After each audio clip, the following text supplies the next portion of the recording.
إن الحمد لله نحمده ونستعينه ونستغفره ونعوذ بالله من شرور أنفسنا ومن سيئات أعمالنا. من يهده الله فلا مضل له ومن يضلله فلا هادي له، وأشهد أن لا إله إلا الله وحده لا شريك له، وأشهد أن محمدا صلى الله عليه وسلم عبده ورسوله. يا أيها الذين آمنوا اتقوا الله حق تقاته ولا تموتن إلا وأنتم مسلمون. يا أيها الناس اتقوا ربكم الذي خلقكم من نفس واحدة وخلق منها زوجها وبث منهما رجالا كثيرا ونساء، واتقوا الله الذي تساءلون به والأرحام إن الله كان عليكم رقيبا. يا أيها الذين آمنوا اتقوا الله وقولوا قولا سديدا يصلح لكم أعمالكم ويغفر لكم ذنوبكم، ومن يطع الله ورسوله فقد فاز فوزا عظيما. ألا إن أصدق الكلام كلام الله، وخير الهدي هدي محمد عليه الصلاة والسلام، وشر الأمور محدثاتها، وكل محدثة بدعة، وكل بدعة ضلالة، وكل ضلالة في النار. أما بعد، فحياكم الله عز وجل en cette soirée du تفضل سامر. نعم 28 جمادى الأولى 1442 de l'Hégire, correspondant au 12 janvier 2021. مرحبا بكم vous les admins et tous ceux qui sont présents avec nous dans la salle. Que Allah subhanahu wa ta'ala nous facilite et nous aide et nous donne l'ikhlas, nous donne la sincérité et le suivi du prophète sallallahu alayhi wa sallam. On va commencer directement, Inch'Allah ta'ala. Donc, marhaban bikoum dans le salon Zoom, salon qui s'appelle J'apprends l'islam. J'apprends l'islam. Inch'Allah ta'ala, on suit le Coran et la Sunna d'après la compréhension des pieux prédécesseurs. Qala Allah, Allah a dit. Qala Rasuluhu, son messager a dit. Naam. Qala Sahaba, les compagnons ont dit. Car on peut dire Qala Allah, Qala Rasul, mais d'après les tabligh, non, d'après les Sahaba. Nous, d'après les Sahaba, pas d'autres. Non. Donc c'est le 6e cours du livre Al-Mu'taqad Sahih de l'imam al-Barjas rahimahullah ta'ala. On commence Inch'Allah ta'ala. طيب. On commence par une petite révision. Le Tawhid. On avait parlé du Tawhid. On avait dit qu'il comportait 4 grands piliers. Le premier, c'est d'attester l'existence d'Allah Azza wa Jal. Car celui qui n'assiste pas que Allah Ta'ala existe, c'est un athée, pas la peine de parler de lui. Ensuite, il y a unifier Allah Azza wa Jal dans sa seigneurie. C'est lui le seigneur de ce monde. C'est lui qui régit ce monde. C'est lui qui le régit.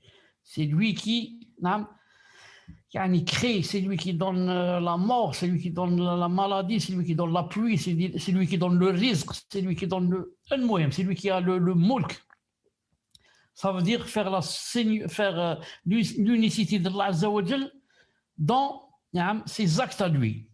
Allah Azza wa Jal, c'est lui qui donne, c'est lui qui enlève, c'est lui qui enrichit, c'est lui qui appauvrit. Lui, la seigneurie. Ensuite, il y a, par rapport à nous, unifier Allah Azza wa Jal dans son adoration et sa divinité. C'est nous maintenant, c'est avec nos actes, pas avec ceux d'Allah Azza wa Jal, avec nos actes. C'est nous qui prions, c'est nous qui jeûnons, c'est nous qui prenons le bien, c'est nous qui font la zakat, c'est nous, qui faisons. Et ensuite, unifier Allah Azza wa Jal dans ses noms et ses attributs. Et on avait dit une chose très importante, c'est avec laquelle on va terminer cette petite révision. On avait dit que même les kuffars, unifier Allah Azza wa Jal dans sa seigneurie, et l'unifier aussi dans ses noms et ses attributs. Pour dire que ce n'est pas ça le plus important. Le plus important, ce n'est pas d'unifier Allah Azza wa Jal dans sa seigneurie, même si c'est une condition.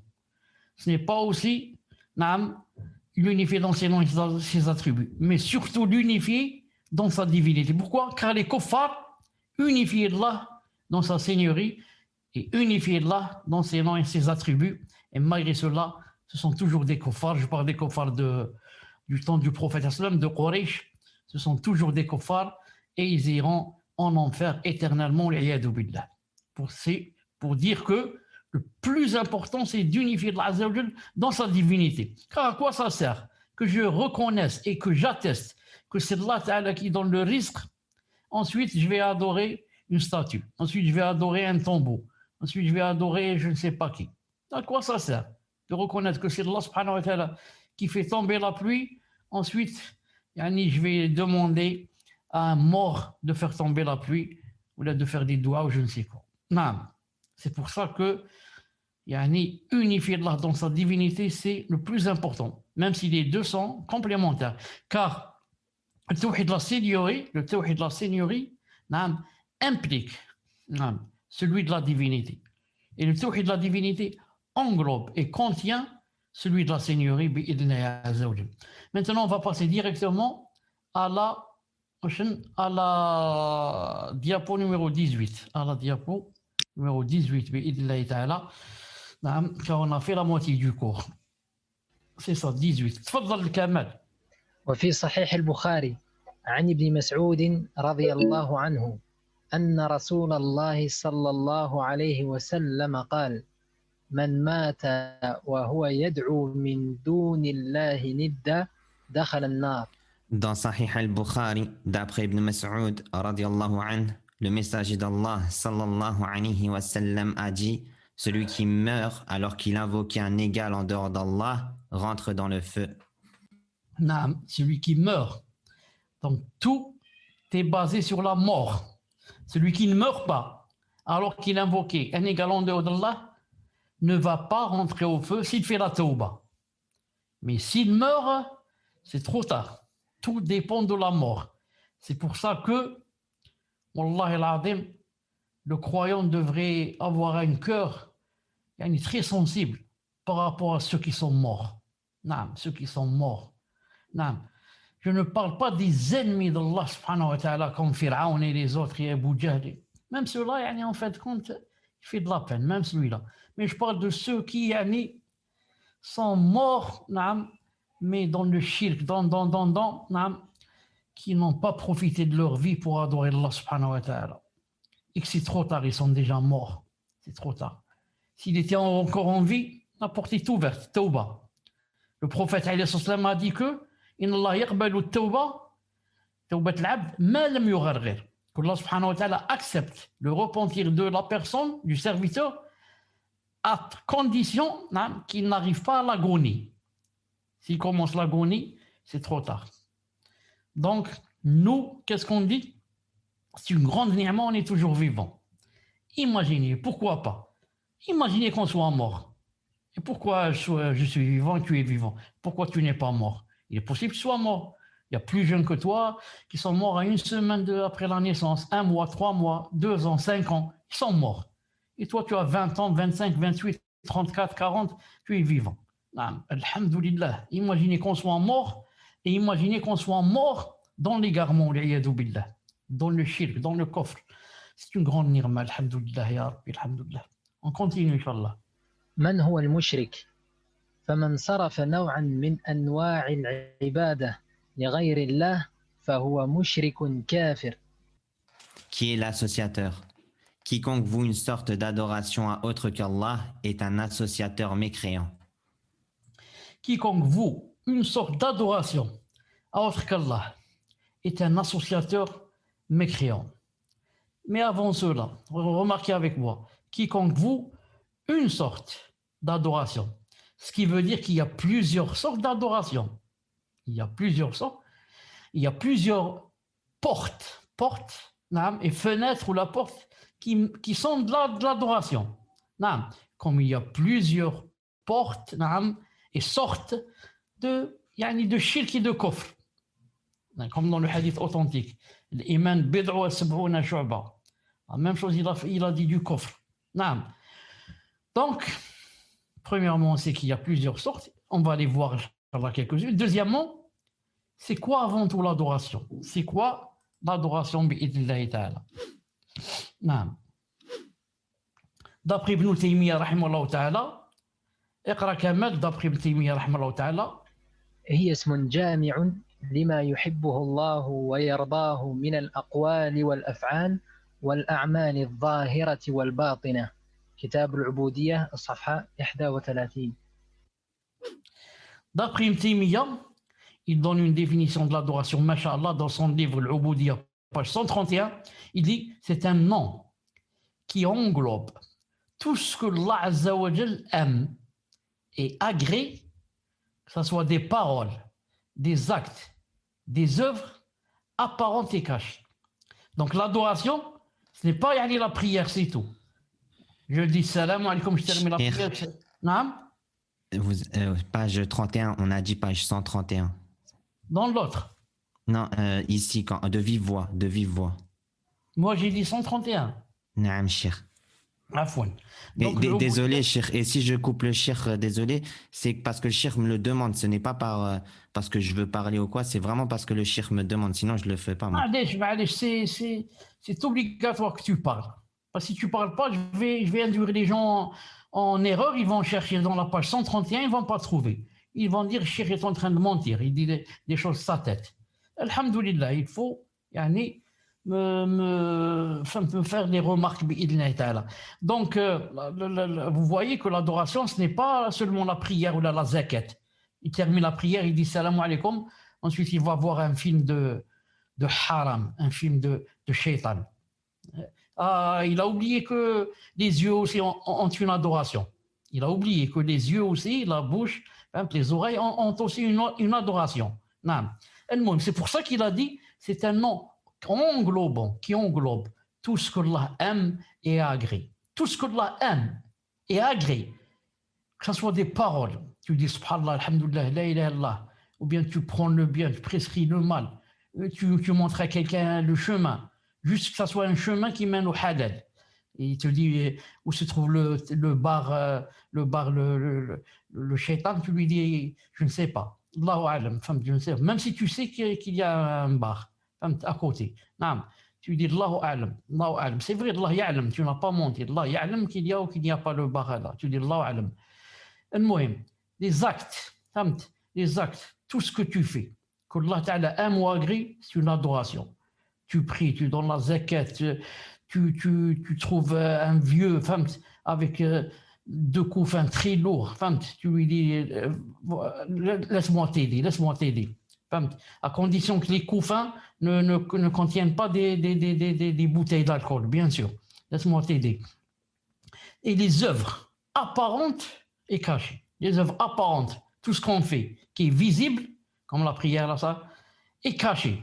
On est caché dans nos cœurs, dans notre raison, là, dans nos cœurs, on se dit des choses et on atteste des choses. Si elles sont bien, Allah Ta'ala les a entendues. Avant que tu les dises, il sait ce que tu vas dire dans ton cœur. Si c'est quelque chose de bien, c'est une ibada. Si c'est quelque chose de mal, de mauvais, Allah Subhanahu wa Ta'ala ne l'aime pas. C'est pas une ibada. Si c'est quelque chose de bien, tu dis que dans ton cœur, qu'Allah Subhanahu wa Ta'ala, il est azim, il est le tout miséricordieux, il est le Rahman, il est le Arham Rahimin, tout ça c'est une ibada. Et aussi rentre dans les œuvres cachées, rentre la crainte, l'amour d'Allah, le tawakkul, placer sa confiance, l'inaba, beaucoup de choses. Tout cela donc, ça rentre dans la ibada, incha'Allah ta'ala. الدعاء لا يصرف إلا لله فالدعاء عبادة أمر الله بها فمن دعا الله وحده فهو موحد ومن دعا غير الله فقد أشرك. L'invocation ne doit être vouée qu'à Allah. L'invocation est une adoration qu'Allah a ordonné de pratiquer. Quiconque invoque Allah seul est un monothéiste et quiconque invoque autre qu'Allah aura commis de l'association. On vient de parler de l'invocation, on vient de parler de l'adoration. Et comme Ibn Taymiyyah avait dit que tout ce que Allah Ta'ala aime et agrée comme parole, comme acte, apparent, caché, tout ce qu'on fait, tout cela, ça rentre dans l'adoration. Maintenant, il montre ici que dans tout cela, il ne faut pas oublier le dua. Il ne faut pas oublier le dua, l'invocation. L'invocation, c'est vraiment une adoration. Et quelle adoration, comme on va le voir. Allah Ta'ala a ordonné de pratiquer cette adoration. Quiconque invoque Allah Azza wa Jal seul est un monothéiste. Et quiconque invoque autre qu'Allah, ou bien un autre avec Allah, aura commis de l'association. عن النعمان بن بشير رضي الله عنه قال قال رسول الله صلى الله عليه وسلم إن الدعاء هو العبادة ثم قرأ وقال ربكم ادعوني أستجب لكم إن الذين يستكبرون عن عبادتي سيدخلون جهنم داخرين. Ce hadith, Cheikh Al-Albani rahimahullah ta'ala l'a cité dans plusieurs de ses livres. Dans Sahih Al-Ahkam, page 194, Al-Rawd al-Nadir, 888, Al-Mishkat, 2330, et Sahih Abi Daoud, 1329, bi'idhnillah subhanahu wa ta'ala. Donc, il n'y a pas de doute sur l'authenticité de ce hadith. Il a été authentiquement rapporté dans les Sunan d'après An-Nu'man ibn Bashir radiyallahu anhu qu'il a dit: le messager d'Allah alayhi salatu wassalam a dit: l'invocation, c'est l'adoration. Ensuite, il a lu: et votre Seigneur dit: invoquez-moi, je vous répondrai. Ceux qui par orgueil se refusent à m'adorer entreront bientôt dans l'enfer humiliés. طيب, qu'a dit le prophète alayhi salam? Il a dit: ad-du'a huwa al-ibada. L'invocation, c'est l'adoration. Car beaucoup de gens invoquent par exemple des marabouts ou vont devant des tombeaux et invoquent les morts. Si tu veux lui dire ça c'est haram ou ça rentre dans le shirk ou, il se dit: qu'est-ce que je fais? Moi, je me suis pas prosterné, j'ai juste invoqué. Eh bien, justement, l'invocation, c'est l'adoration. L'invocation ou la prière ou l'invoquer, il n'y a pas de grande différence. L'invocation, c'est l'adoration. Ensuite, il a lu sallallahu alayhi wa sallam le verset qui dit: et votre Seigneur, wa qala rabbukum ud'uni lakum, ud'uni, wa qala rabbukum ud'uni, votre Seigneur a dit: invoquez-moi, je vous répondrai, c'est-à-dire je vous exaucerai. Ensuite, remarquez bien ce qu'il a dit. Ici, qu'est-ce qu'il a dit? Invoquez-moi. Naam. Je vais amener le style si je peux. Il a dit: invoquez-moi. Naam. Ceux qui par orgueil se refusent à m'adorer entreront bientôt dans l'enfer humilié. Donc remarquez bien avec moi. Naam. Ici, il a dit: invoquez-moi et je vous exauce. Allah Azza wa Jalla a dit: invoquez-moi et je vous exauce. Ensuite, il a dit: ceux qui par orgueil se refusent à m'adorer. À m'adorer, ça dit quoi? À m'invoquer. Parce qu'il a dit: invoquez-moi. Ensuite, il a dit: ceux qui ne veulent pas et se refusent à m'invoquer, au lieu de dire m'invoquer, il a dit m'adorer. Pour te dire que l'invocation, c'est l'adoration. C'est pour ça que Allah subhanahu wa ta'ala n'a pas dit ici ceux qui se refusent à m'invoquer. C'est pour montrer que si tu ne m'invoques pas, tu as refusé une adoration. Car l'invocation, c'est l'adoration. C'est pour ça que invoquer ici, il l'a repris ici avec le mot m'adorer. Donc, pour dire que l'invocation, c'est vraiment très grave, ceux qui invoquent autre que Allah subhanahu wa ta'ala ou autre avec Allah Azza wa Jal. Moi, en arabe, ici, j'ai écrit mokh, juste pour ne pas oublier. Pour ne pas oublier quoi? Parce que, c'est un hadith très connu, où beaucoup de gens disent, ici dans le hadith, l'invocation, c'est l'adoration, inna ad-du'a huwa al-ibada. Ils disent: inna ad-du'a, ou ad-du'a direct, ad-du'a mukh al-ibada. Ils disent, l'invocation, c'est mukh. Je ne sais pas comment on va dire mukh. C'est cervelle. La cervelle, je veux dire la cervelle ou chauffe la cervelle par rapport au corps humain. C'est peut-être la chose la plus importante. Si on perd la cervelle, on a tout perdu. Ici, il veut dire l'invocation, par rapport à l'adoration, c'est comme ça cervelle. Essentiel, naam. Alors c'est pour ça qu'ils disent l'invocation, dua mukh al-ibada. Il faut savoir que ce hadith est dhaif, ce hadith est faible, il n'est pas authentique. L'authentique, il ne cite pas le mot mukh, il dit directement l'invocation, c'est l'adoration. Vous savez, c'est bien d'apprendre aussi les hadiths dhaif, les hadiths faibles et les hadiths forgés, mentis, comme ça pour que les gens, quand j'entends quelqu'un dire un hadith dhaif ou là, je lui dis, samahni, mais kada, Al-Albani a dit ceci, cela. Je lui montre que c'est un hadith dhaif pour ne pas propager des choses qui n'ont pas existé, des choses fausses et des choses, ça va se mélanger avec le vrai, ça va donner une tchikchouka. Il faut C'est pour ça qu'on a dit, on rapporte que l'imam Ahmed, une fois, il a dit à son fils Abdullah, il lui a dit assis-toi, il s'est assis, il lui a dit note bien, note bien. Naam. Alors, il a commencé à noter, il lui a dit le prophète sallam a dit ceci, naam, c'est pas vrai. C'est-à-dire, on dit, le prophète sallam a dit ceci, c'est pas vrai. Daif, mawdou', c'est pas vrai. Forgé, menti, daif. Plus tu connais le bien, enfin le mal, plus yani, tu vas connaître le bien. Ça va t'aider à connaître le bien. Donc si ceci est mal, je le pousse, je le refoule et je laisse le bien. Mais si je ne sais pas que ce hadith, par exemple, le dua mukh al-ibada, je ne sais pas qu'il est daif. Donc je vais l'apprendre et je vais aussi le dire aux gens. Je vais leur dire, le prophète m'a dit que l'adoration, l'invocation, c'est la cervelle de l'adoration. Alors que c'est pas vrai, c'est daif. C'est pas vrai. Non. قال تعالى ولا تدع من دون الله ما لا ينفعك ولا يضرك فإن فعلت فإنك إذا من الظالمين. Allah Ta'ala a dit, selon une traduction du sens, et n'invoque pas en dehors d'Allah ce qui ne peut te profiter ni te nuire. Et si tu le fais, tu seras alors du nombre des injustes. Yunus, verset 106. Il n'invoque pas en dehors d'Allah ce qui ne peut te profiter ni te nuire. Pourquoi? Toute personne ou la statue ou l'arbre que tu vas invoquer en dehors d'Allah, ça veut dire il ne peut ni te profiter ni te nuire. Il ne peut ni te profiter ni te nuire. Et si tu le fais, tu seras alors du nombre des injustes. Alors là, il parle déjà au prophète alayhi salam. Tu seras alors du nombre des injustes. طيب. وقال تعالى ومن يدعو مع الله إلها آخر لا برهان له به فإنما حسابه عند ربه إنه لا يفلح الكافرون. Et il a dit Ta'ala, selon une traduction du sens, quiconque invoque avec Allah une autre divinité, alors qu'il n'a aucune preuve, aura à rendre compte devant son Seigneur. En vérité, les mécréants ne réussiront pas. Al-Mu'minun, verset 117. Quiconque invoque avec Allah une autre divinité, alors qu'il n'a aucune preuve, aura à en rendre compte devant son Seigneur, etc.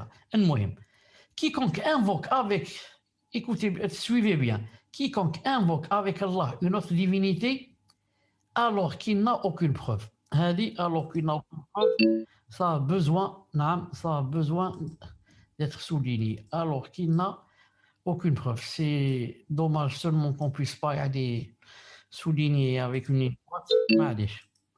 Donc, est-ce que cela veut dire que quiconque invoque avec Allah une autre divinité, s'il a une preuve, alors il n'aura pas à rendre de compte devant son Seigneur. Parce que Allah Ta'ala a dit quiconque invoque Allah avec une autre divinité, alors qu'il n'a aucune preuve. Voilà ce qui va lui arriver, l'enfer. Mais est-ce qu'on va comprendre par le contraire? C'est-à-dire que s'il a une preuve, il ne sera pas en enfer.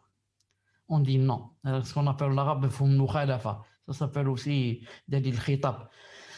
Non, Allah Ta'ala ne veut pas dire cela, mais veut dire que quiconque invoque avec Allah une autre divinité, ça veut dire qu'il n'a aucune preuve. Voilà ce que veut dire Allah subhanahu wa ta'ala.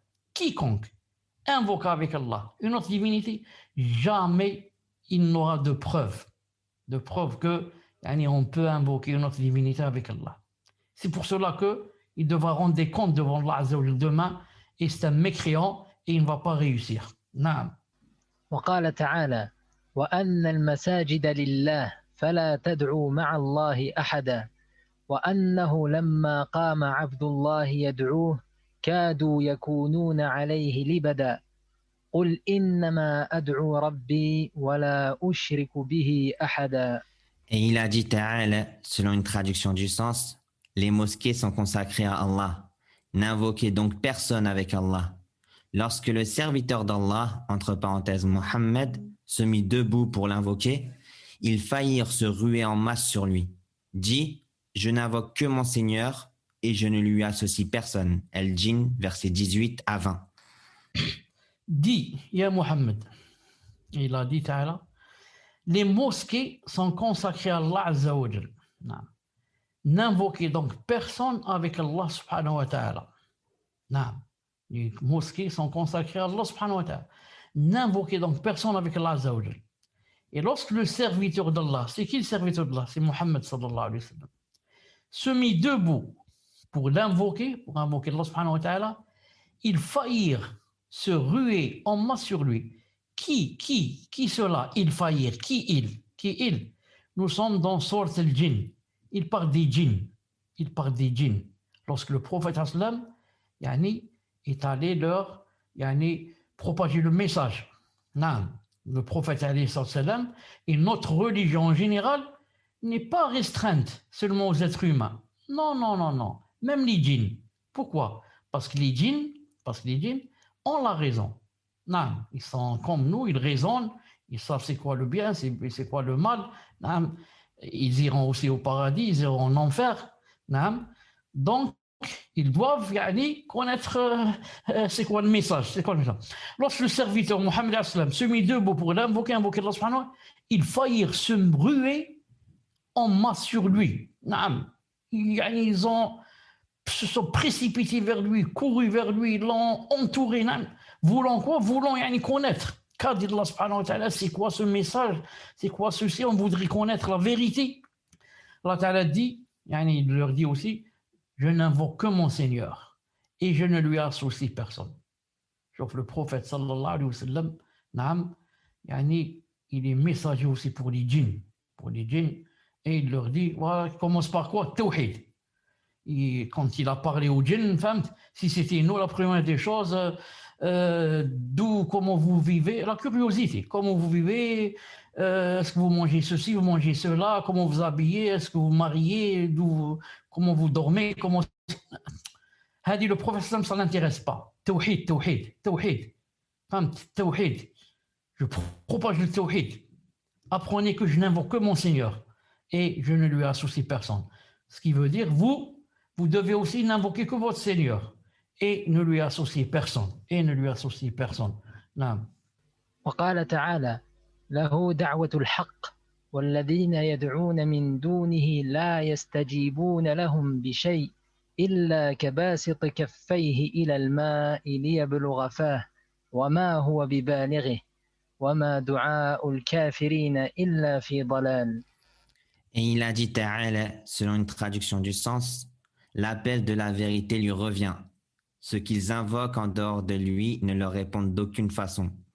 Ils sont semblables à celui qui tend ses mains vers l'eau pour la porter à sa bouche, mais qui ne parvient jamais à l'atteindre. L'invocation des mécréants n'est que pure perte. Ar-Ra'd, verset 14. Allah Azza wa Jalla donne beaucoup d'exemples dans le Coran, de métaphores. Non.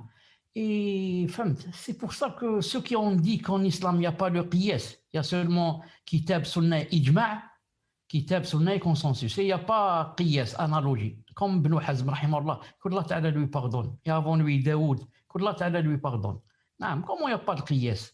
Non, il y a le qiyas. Allah Azza wa Jalla donne des exemples, des métaphores et veut que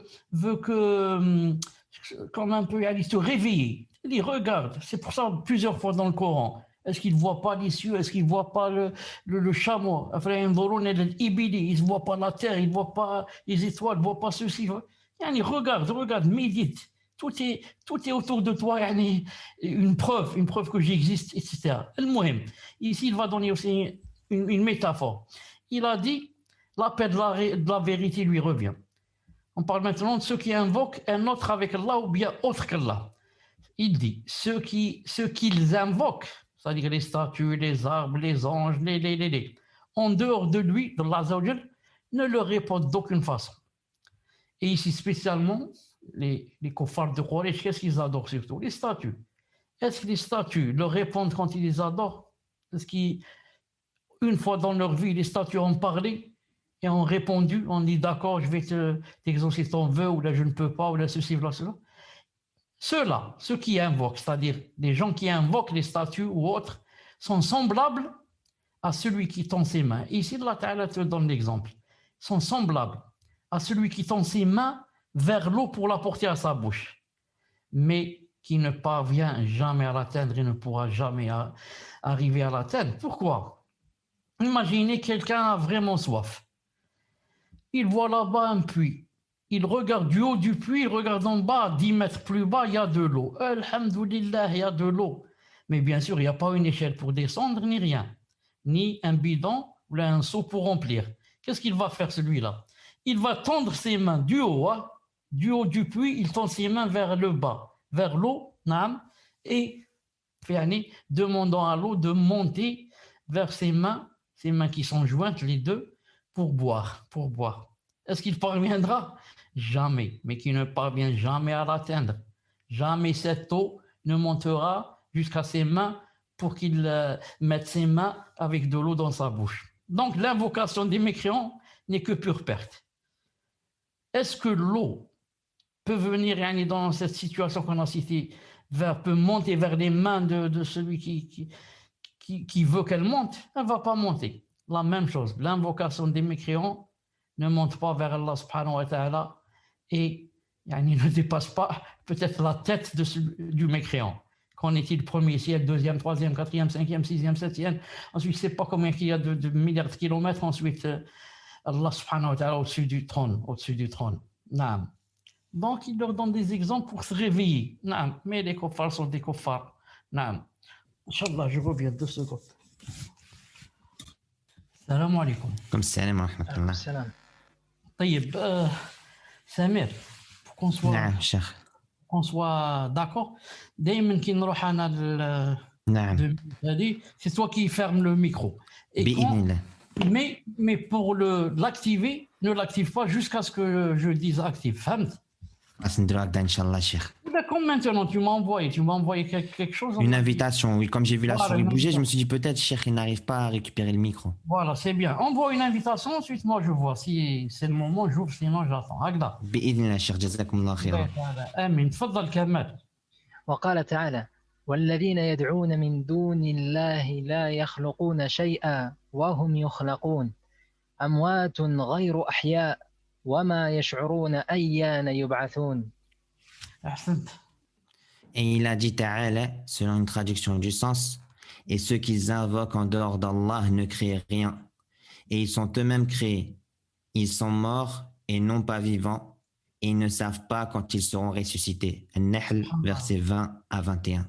Subhanallah, si la personne seulement raisonnait, Allah Ta'ala dit, et ceux qu'ils invoquent en dehors d'Allah ne créent rien. Chouf, Allah Ta'ala crée. Tu demandes au kafir, Abu Jahl et ses acolytes, tu leur demandes, qui a créé les cieux? C'est Allah. Qui a créé la terre? C'est Allah. Qui a créé le soleil, les étoiles, les montagnes? C'est Allah. Taïb. Donc, ils reconnaissent que c'est Allah, lui seul le créateur. Non. Allah Ta'ala dit, et ceux qui invoquent en dehors d'Allah ne créent rien. Alors pourquoi tu adores quelqu'un qui ne crée rien? S'il ne crée rien, quoi ça sert que tu l'adores? Il ne peut rien faire. Et ils sont eux-mêmes créés. Donc tu adores. Des gens vont dans les tombes pour adorer des gens qui sont morts. Et leur égorger des moutons. Et ceux-là sont eux-mêmes créés. Ceux que tu adores, ceux-là. Eux-mêmes, ils sont créés. Même si ce sont des statues. Les statues elles-mêmes sont créées. Quelqu'un va dire sont créées. C'est des gens qui les ont fabriquées. Oui, mais tout ce qu'on fait nous, tout ce qu'on fabrique, il est créé par Allah subhanahu wa ta'ala. Wallahu khalaqakum wa ma ta'malun. Tout ce qu'on fait nous, tout ce qu'on fait, c'est créé par Allah subhanahu wa ta'ala, malgré si c'est nous qui l'avons fait. Parce que Allah ta'ala, par exemple, là, moi j'ai construit, disons, une armoire. J'ai construit une armoire. Qui l'a construit? C'est moi. Mais moi, qui suis-je? C'est Allah qui m'a créé. Donc s'il ne m'avait pas créé, je n'aurais pas pu construire l'armoire. Premièrement. Deuxièmement, cette armoire, je l'ai créée avec quoi? Avec ma raison, j'ai réfléchi, j'ai fait des calculs, avec mes mains, j'ai employé mes mains pour couper, pour ceci, pour souder. J'ai employé mes pieds pour aller et revenir, acheter ce qui manque, ceci, ça. Donc l'armoire elle-même, elle est créée. Elle est créée, à sa finalité, elle est créée par Allah subhanahu wa ta'ala. Même si c'est moi qui l'ai construite. Ça, c'est le madhab de Al-Sunnah wal-Jama'a. Il dit, ils sont morts. Ils sont morts, ils n'ont pas vivant. Tu ne vois pas qu'il est mort, cette personne que tu demandes des doigts. Elle est morte, cette personne. Elle n'est même pas vivante. Et cette personne ne sait même pas quand elle va être ressuscitée. Elle ne sait même pas. Naam. Et toi, tu lui fais des doigts. Subhanallah al-azim. وقال تعالى فلا تدع مع الله إلها آخر فتكون من المعذبين.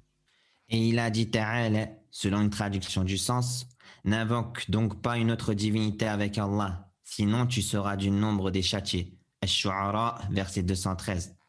Naam. Nous, ya Allah Azza wa Jal, on fait tout notre possible, naam, et on compte beaucoup sur ta miséricorde immense, naam, pour qu'on ne soit pas des nombres des châtiés.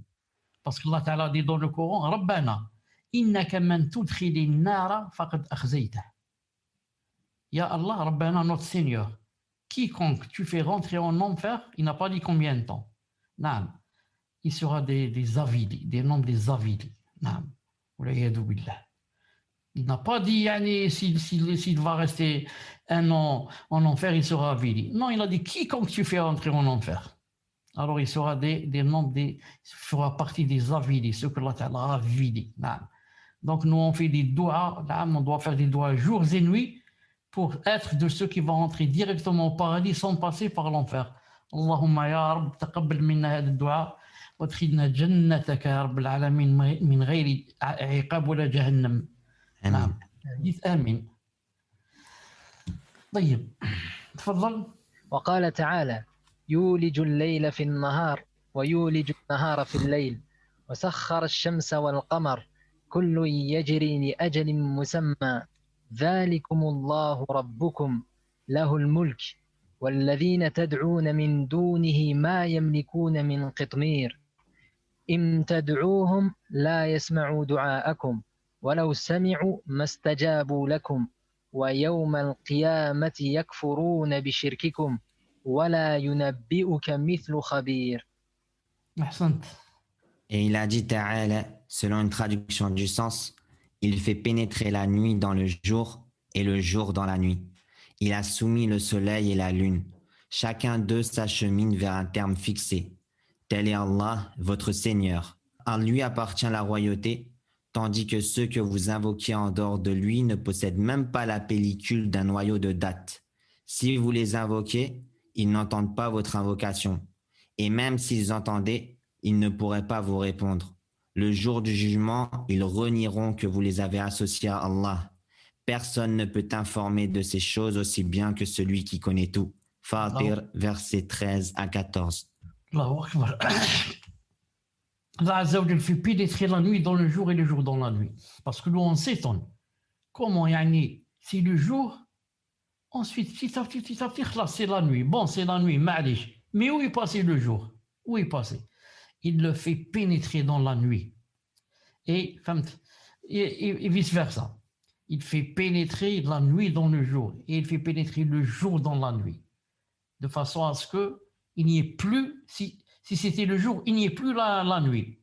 Et si c'est la nuit, il n'y a plus le jour. Il n'est pas quelque part caché. Non, il est pénétré, il est rentré dans la nuit. Il a soumis le soleil et la lune. Le soleil et la lune sont soumis comme adoration, qu'ils ont un chemin spécifique à suivre et des calculs spéciaux auxquels ils doivent répondre. Ils répondent. Chacun d'eux s'achemine vers un terme fixé par Allah subhanahu wa ta'ala. Il ne peut pas, les deux ne se détournent pas d'un millimètre à droite ou un millimètre à gauche, ou un millimètre plus bas, un millimètre plus haut. Ils ont un chemin spécial que jamais, une destination, jamais ils ne ratent. Ou les dividendes. Tel est Allah Azza wa Jal, votre Seigneur, le Seigneur des mondes. À lui appartient la royauté. Tandis que ceux que vous invoquez en dehors de lui, ils ne possèdent même pas la pellicule d'un noyau de date. Vous savez, quand on prend une date, qu'est-ce qu'elle contient? Elle contient 2 ou 3 choses. À l'intérieur, qu'est-ce qu'on va trouver? On va trouver le noyau. Ensuite, on va trouver une petite quelque chose qui le recouvre. Et ensuite, on va trouver aussi un point, un petit trou sur le noyau. Vous avez remarqué, si vous prenez un noyau, regardez, vous allez trouver c'est pas un trou, mais le début, comme ça, naqra, le début d'un trou. Comme ça, quand on jette le noyau, c'est par ce début, c'est par ce petit début du trou que ça va donner un palmier et que ça va donner autre chose. Ça va donner un arbre, Allah ibarak, un dati.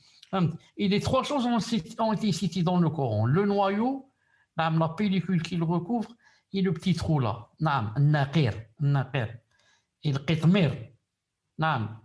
Et autre chose, le troisième, j'ai oublié en arabe comment il a cité. Naqir. Et l'autre chose, le troisième, j'ai oublié. Les trois sont cités dans le Coran. Si vous les invoquez, les morts là, les statues là, ils n'entendent pas votre invocation. Ils n'entendent pas. Tu vas devant une tombe et tu commences à dire فتيل الشيخ. نعم فتيل. فتيل بارك الله داون فيك. شفت فتيل. سبحان الله. أحسن جزاك الله خير. Fatil. نعم. Si tu vas maintenant devant la tombe d'un mort, même si ce mort c'était Masha'Allah, c'est Imam Malik, ou là c'est Abu Bakr Siddiq, ou là c'est Ibn Taymiyyah, ou là, et tu vas lui dire aide-moi ou donne-moi ceci, donne-moi cela. Premièrement, ils n'entendent pas vos invocations.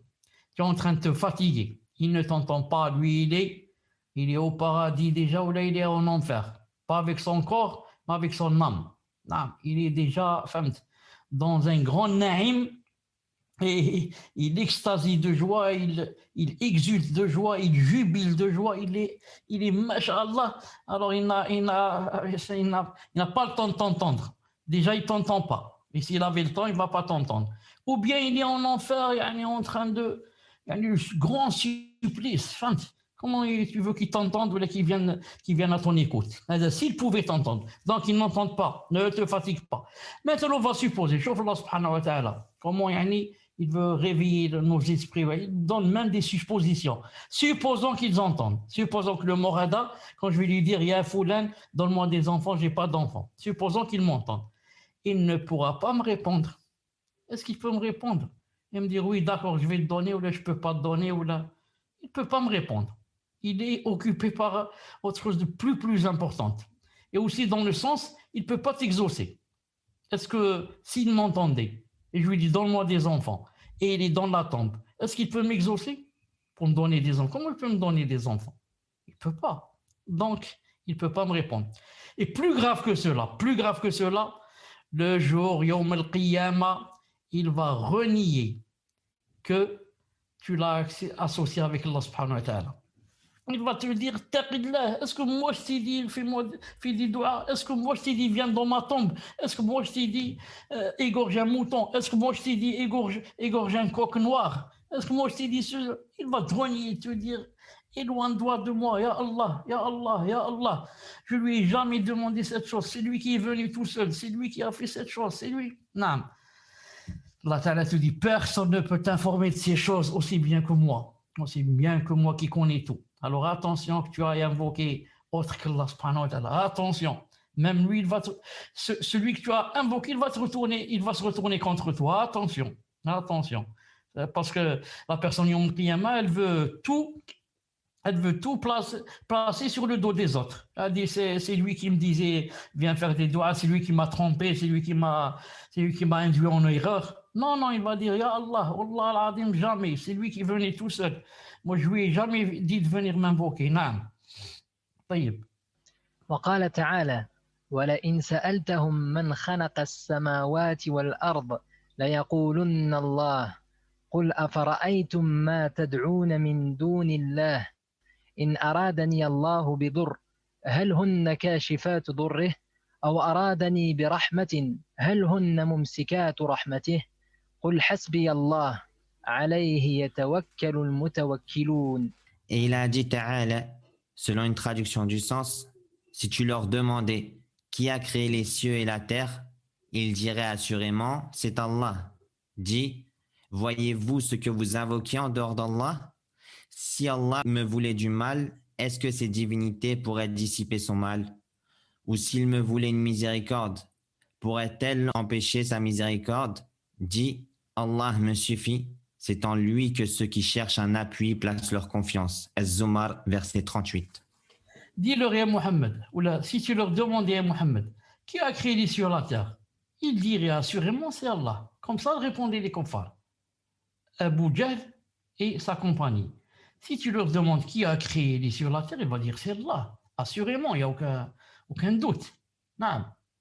Qui a créé les montagnes, c'est Allah. Et la mer, c'est Allah. Et la pluie qui l'a fait tomber, c'est Allah. Bien.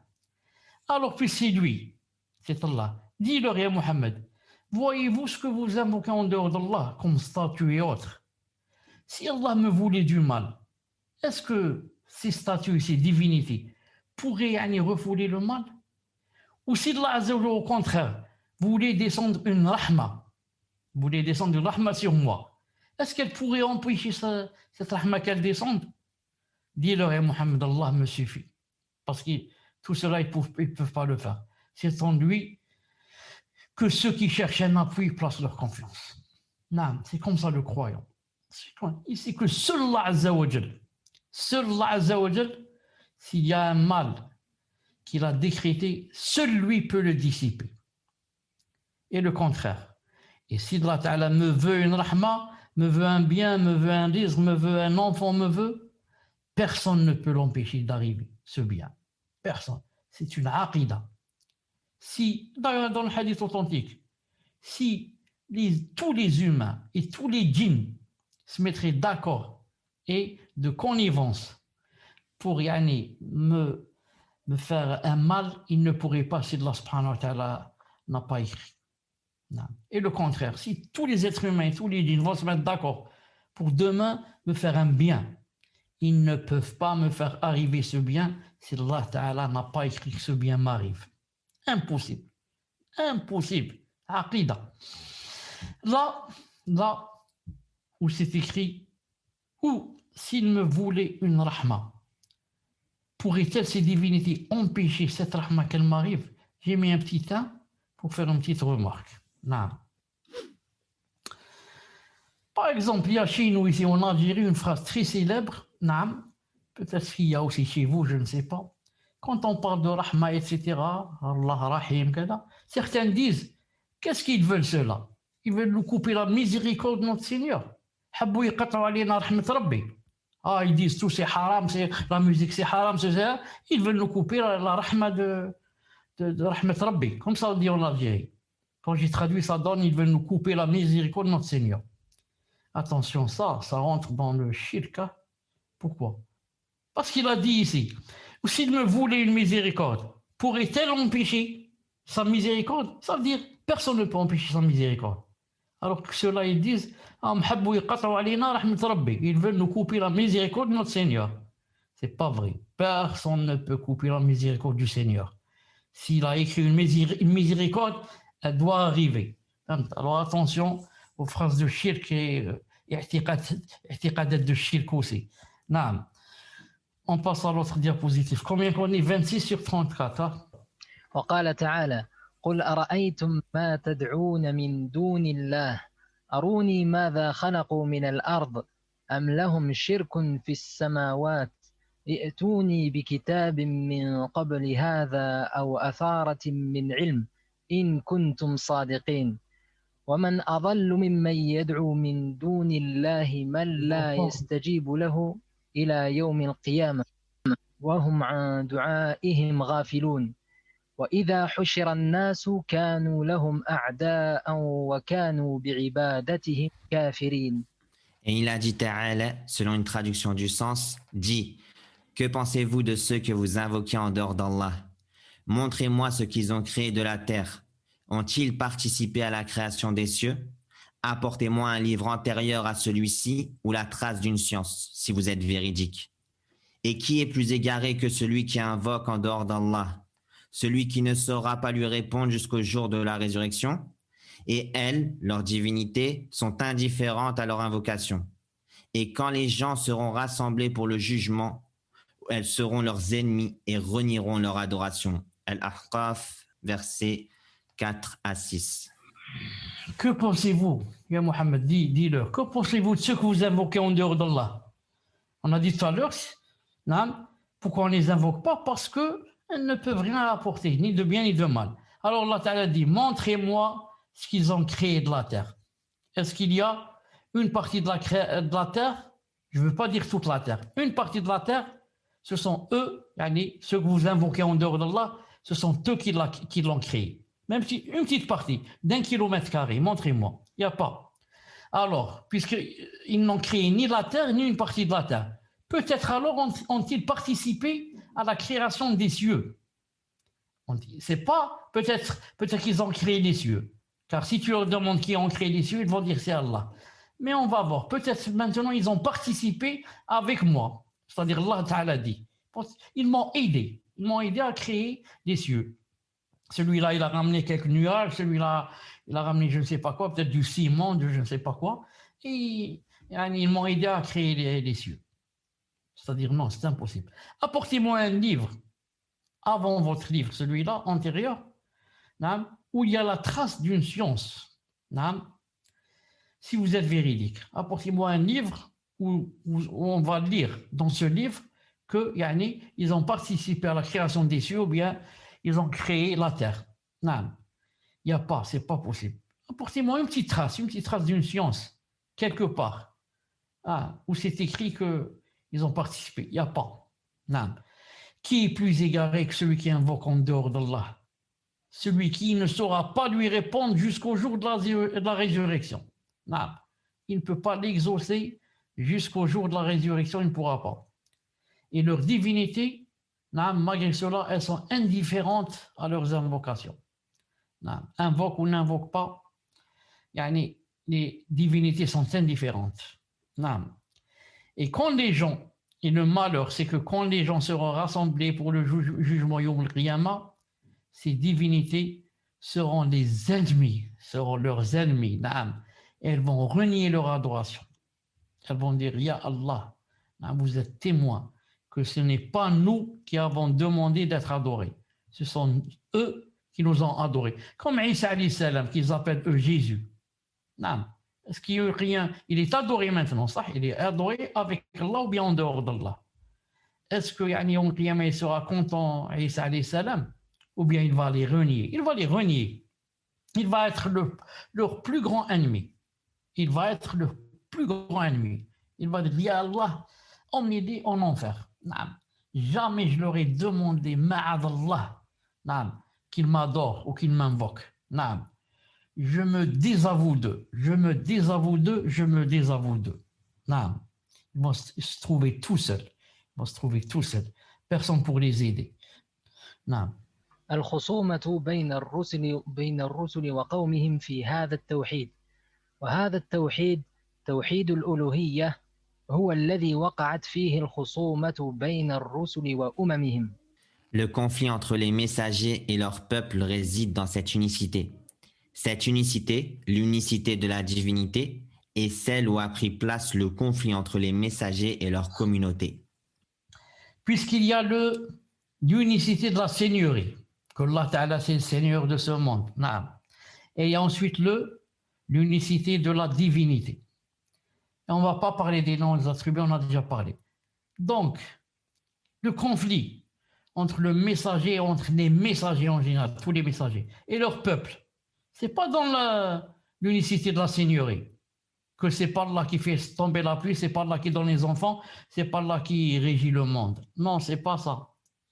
Le problème, c'est dans l'unicité. L'unicité de la divinité. Abu Jahl, si le prophète n'avait pas parlé de l'unicité de l'adoration et de la divinité, il n'aura pas demandé d'adorer Allah seul et de délaisser les statues, il n'y aurait jamais eu de problème. Il aurait vécu entre son peuple comme un roi. Pas de problème. On ne parle pas d'unicité de quoi? De la divinité. On parle seulement d'unicité de la seigneurie. Alors ils seront tous d'accord. Abu Jahl et le prophète sont d'accord. C'est Allah qui fait tomber la pluie, c'est Allah qui donne le risque, et il vivra son problème. Mais attention, il a ajouté et informé et il a enjoint aux gens, de quoi? D'adorer Allah subhanahu wa ta'ala seul. Alors ça, ils n'ont pas accepté. On dit comment? Comment? On délaisse les statues, on adore Allah seul. Ah, ça, on ne l'accepte pas. Et la guerre a commencé, et vous savez comment ça s'est terminé. Donc, le conflit entre nous et les kuffars, c'est pas quoi? C'est quoi? Ce n'est pas le problème de quoi? De la seigneurie, mais c'est le problème de l'adoration et de la divinité. C'est pour ça que toi, tu parles avec beaucoup de gens, ils sont d'accord. C'est là, maintenant, de nos jours, tu dis, eux, ils disent Dieu. C'est Dieu qui a créé, c'est Dieu, c'est Dieu, c'est Dieu, c'est Dieu.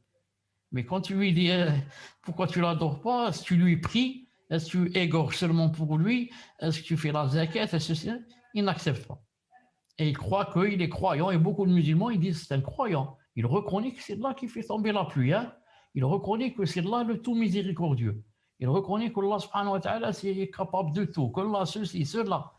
Oui, mais ça ne suffit pas. Oui, oui, oui. Oui, l'essentiel. Oui, le tawhid de la divinité. Chef, beaucoup de gens se trompent.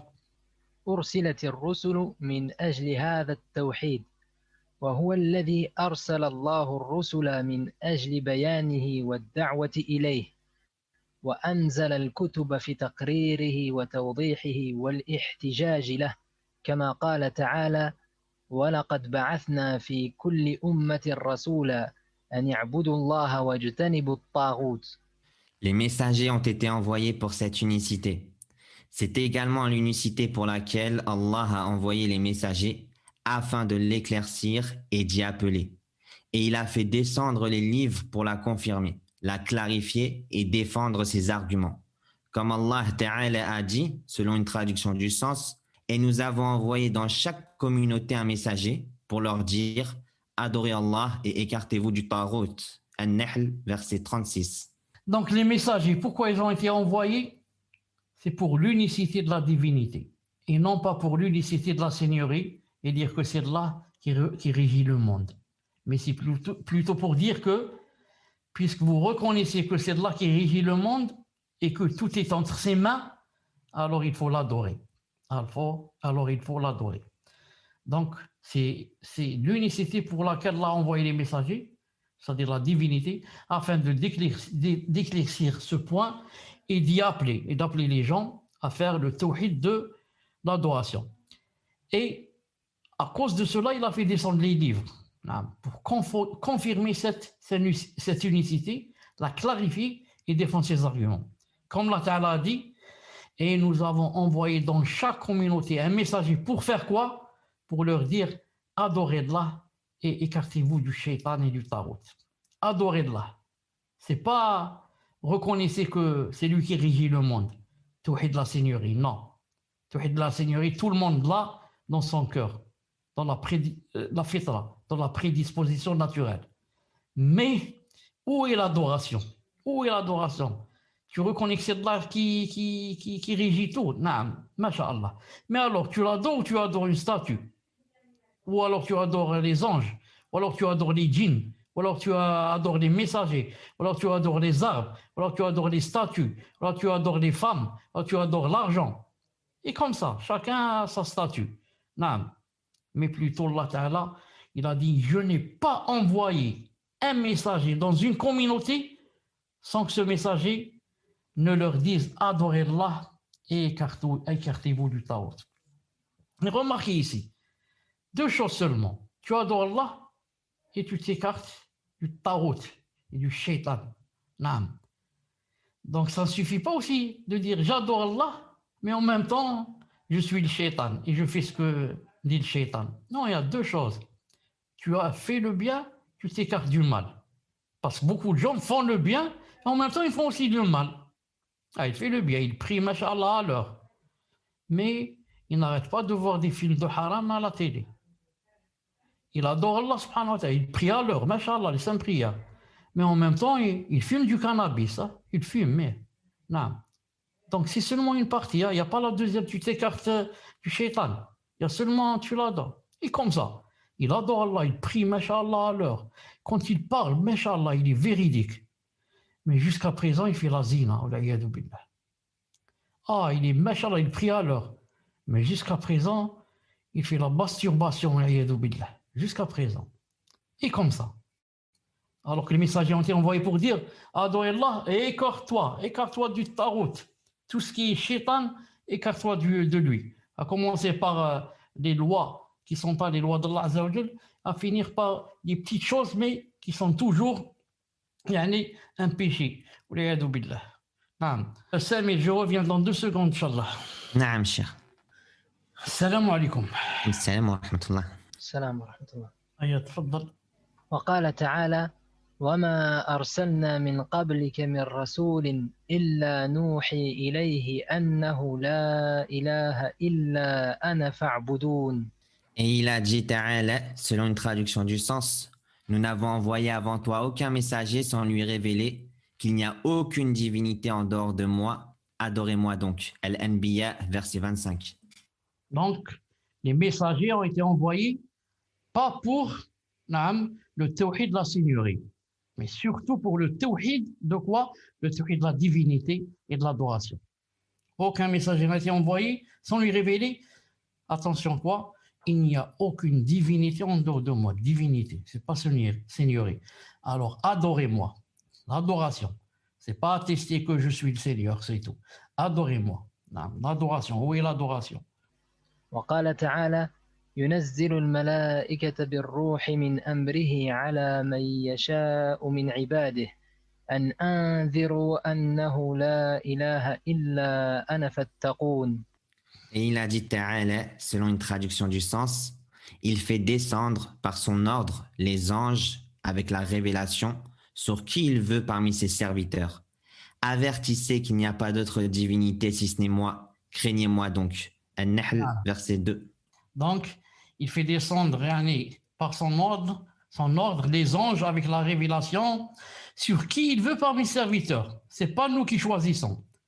Le messager, pour devenir messager, ce n'est pas par être grand de taille ou connaître le Coran partout, ou avoir les yeux verts.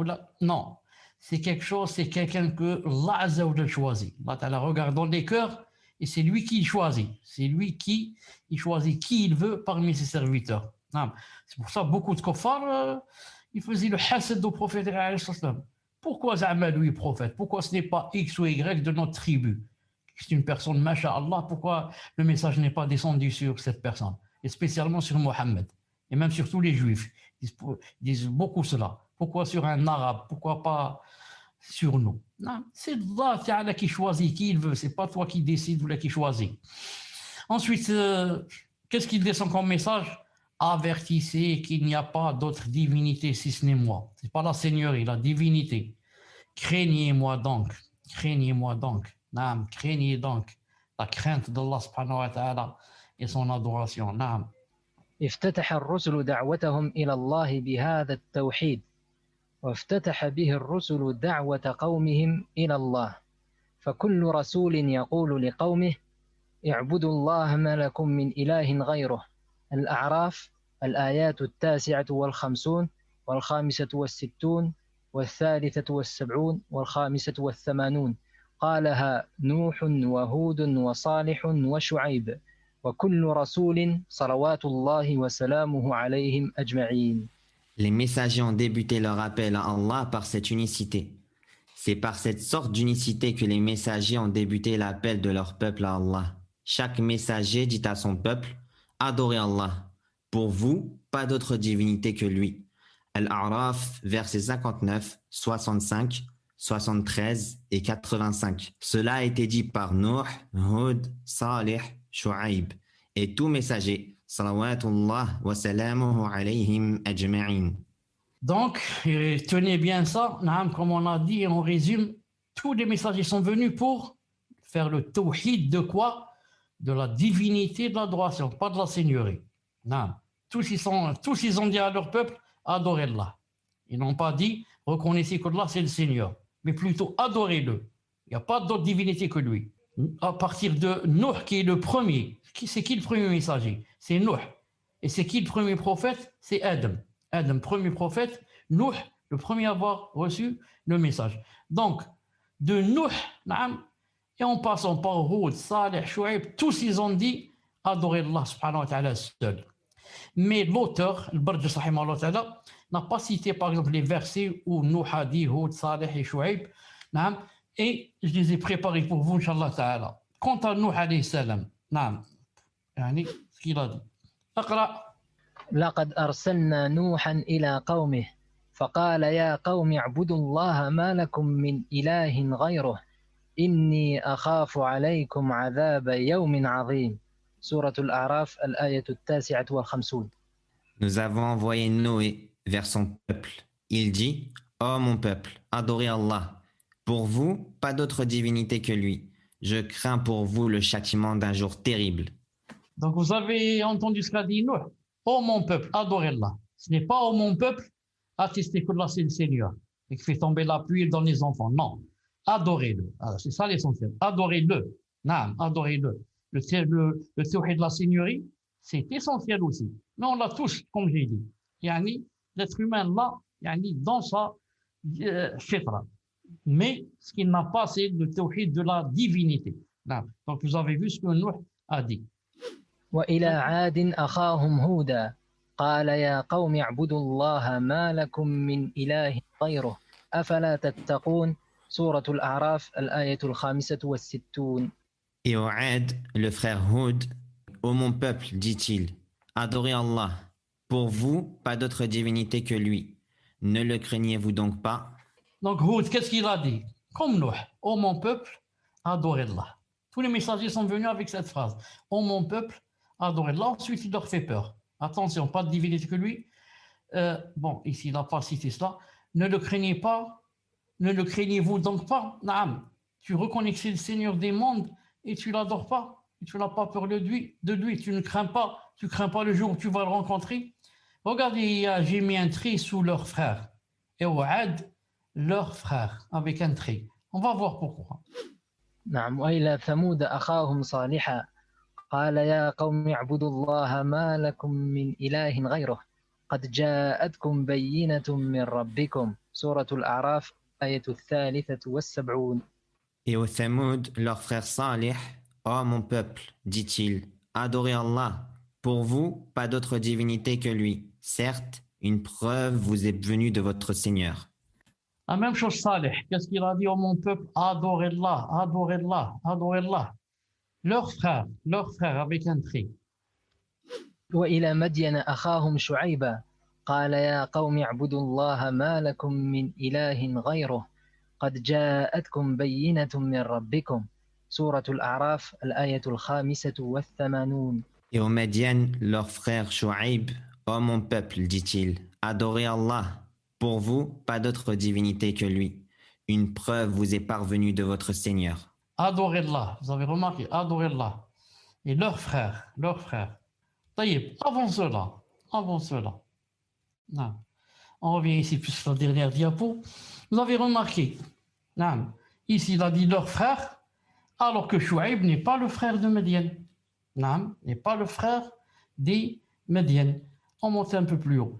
Leur frère Saleh, au Tamoud, le frère Saleh. Saleh n'est pas le frère des Tamoud. Ce n'est pas leur frère. Et au Hud, au Had, leur frère Hud. Ce n'est pas leur frère. Mais Allah subhanahu wa ta'ala a dit leur frère. Non, ici, dans les trois autres. Pourquoi?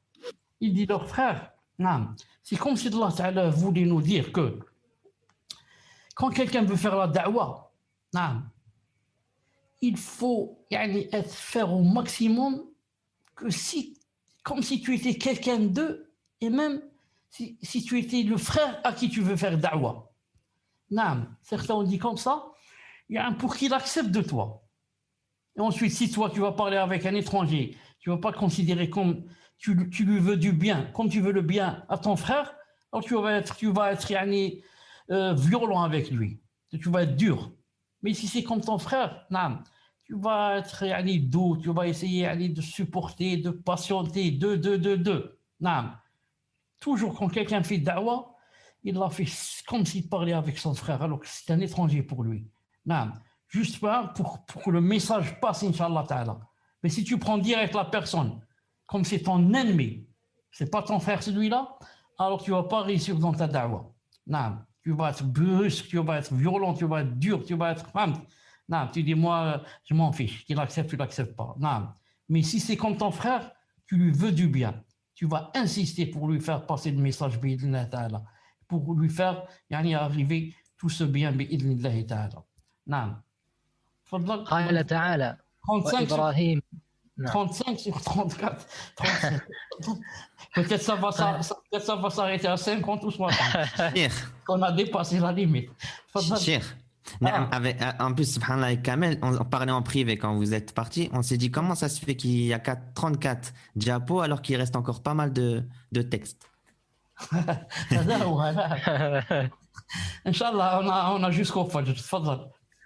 قال تعالى وإبراهيم إذ قال لقومه اعبدوا الله واتقوه ذلكم خير لكم إن كنتم تعلمون إنما تعبدون من دون الله أوثانا وتخلقون إفكا إن الذين تعبدون من دون الله لا يملكون لكم رزقا فابتغوا عند الله الرزق واعبدوه واشكروا له إليه ترجعون.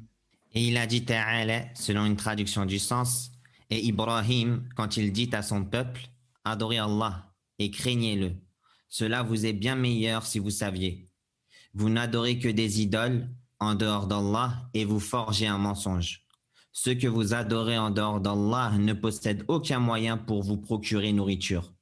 Recherchez votre subsistance auprès d'Allah, adorez-le et soyez lui reconnaissant.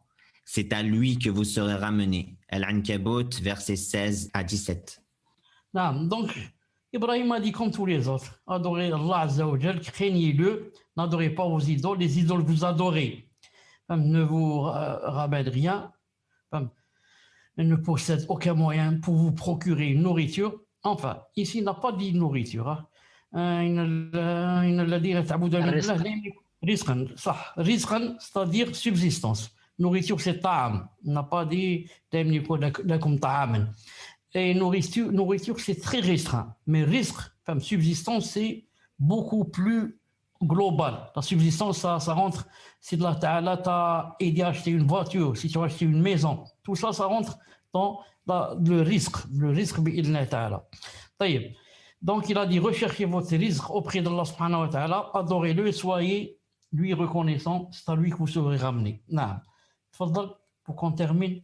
وقال تعالى عن نبيه يوسف عليه السلام يا صاحبي السجن أأرباب متفرقون خير أم الله الواحد القهار ما تعبدون من دونه إلا أسماء سميتموها أنتم وآباؤكم ما أنزل الله بها من سلطان إن الحكم إلا لله أمر ألا تعبدوا إلا إياه ذلك الدين القيم ولكن أكثر الناس لا يعلمون. Et il a dit Ta'ala au sujet de son prophète Yusuf, alayhi salam, selon une traduction du sens, hommes et compagnons, qu'est-il préférable d'adorer, des seigneurs multiples ou Allah, l'unique, le dominateur suprême?